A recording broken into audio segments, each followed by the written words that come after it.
Hey guys, Anime Gypsy here with Boruto episode 31 review. Now, first and foremost, I am sorry this is late. I have a presentation to do about terrorism and I was preparing for it yesterday, so I didn't have time to do the video. That aside, this episode had one main part, and that's it. One scene, one bit, and that's the Boruto Kagura fight with Shizuma. I will say this right now. This is by far the worst episode of Boruto that has been released. By leaps and bounds. I am still infuriated today over this episode.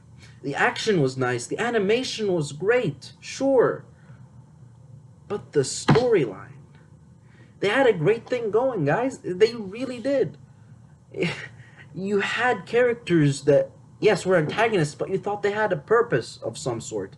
You thought that there was something a bit more to it. Someone like Shizuma, who was, people kept saying, oh, he's related to Kisame. And Kisame is one of my favorite Naruto characters because, yes, he's an antagonist, but he blurred the lines between villainy and heroism. That's what made Kisame great, and I thought that's something Shizuma would have too, where he would say, "Oh, you think life is so great under Chojuro? Well, guess what? He's been assassinating people." And I was like, "Okay, yes, this is going exactly the way I want it to go. This is going exactly. This is complex story writing that you want, where it's not good guy, bad guy. This is the stuff that you strive to make as a writer, and then there it is, and you're happy."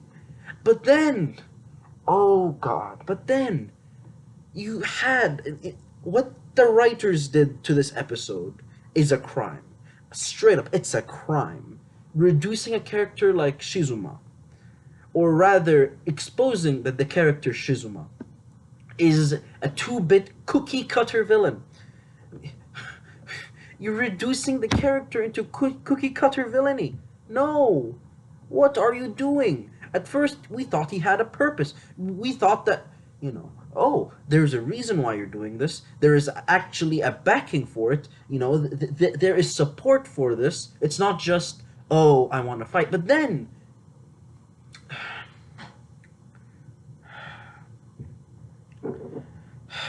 the accursed words, I'm doing it because it's fun.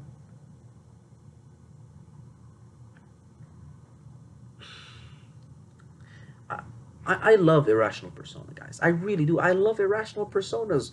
I love crazy people in anime. I do. But if you're gonna make someone crazy, do it in a good way and not a cliche. It's no, no. You took him. You took Shizuma. You took the shark. You took his shark fin, and you doused it in in a base of cliche. You ruined the character.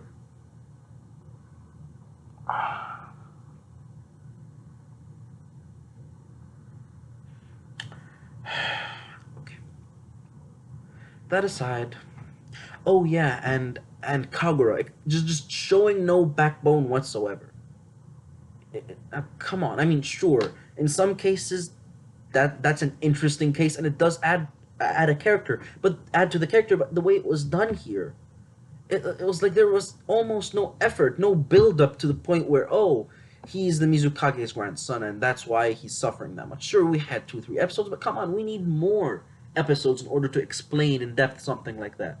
What you guys did, sorry, not you, what the writers did is they sloppily made a story, but the action was good, granted, and it does explain how Sarada now knows lightning style. I mean, that is explained, but I mean, I had higher hopes for this arc, and I still think this is not a filler arc. This is definitely canon. It's been confirmed in the manga. It's canon, folks. But come on, all the more reason for us wanting this to be better. But sadly, it's not. It's cookie cutter villainy. I mean, sure, we got introduced to Kagura. I mean, in terms of world building and world development, this arc was amazing. But in terms of narrative, you kidding me? This is classical. Oh, good guy beats bad guy, and, and there are no questions asked about. Oh, what about the morality of the good guy? What about the sacrifices he made? Do those qualify him to be villainous? What about the purpose of the villain?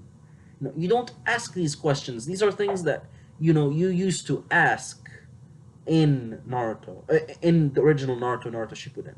And when you had a character that liked pure violence, there was more to them than just liking violence. You had Deidara, the explosive maniac. You had Sasori, the guy that liked to make people into puppets, the guy that was obsessed with poisons, stuff like that. And they're contrasting philosophies on art, whether it's a temporary excellence and a temporary flash, a temporary, and it's the fact that it's temporary is what makes art, the good. It's how it fades and out of existence in a second.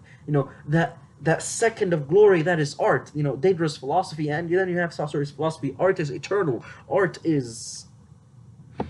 You had these folk, and that's what made characters that just love to fight interesting. Is that there was more to them. Hedon, you have Joshinism, the religion, but this is cookie cutter villainy. You kidding me? No. No. Cookie cutter villainy 101. No. Not worth it. It's just terrible.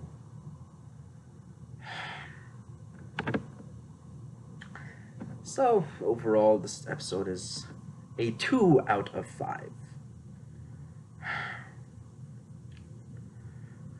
And those 2 are only because, and the animation was great, and the voice acting was okay. Oh, okay. Let me pause for a second. Talk about Mitsuki. Why didn't Mitsuki activate Sage Mode, even though he knows it? And we know he knows it because we know from the manga that he went through that whole thing with Log. And if you guys don't know who Log is, just read the Boruto manga. I'm not gonna spoil anything. Just saying, he went through that thing with that thing that I'm talking about. He went through it before the current storyline, before the manga storyline, because we know that he talks about, oh, I'm gonna find my son, and at the end of that, and he's referring to Boruto, and that's right before he meets up with him, and we know that that Mitsuki knows. Spoiler alert. We know that Mitsuki knows Sage Mode. Why didn't he use Sage Mode? It was just out of place. I honestly thought that if Mitsuki joined the fight, then it would be game over for sure. Definitely. And I'm disappointed, Shojuro. Come on. You're Mizukage. What we saw previous episode, sure, but come on, show us some more stuff. Show us that you're good even without a sword. Here I am making assumptions. That's all I have to say about Boruto episode 31. If you guys enjoyed this, just leave a like and comment down below. Until next time, guys, Anime Gypsy is out. Bye.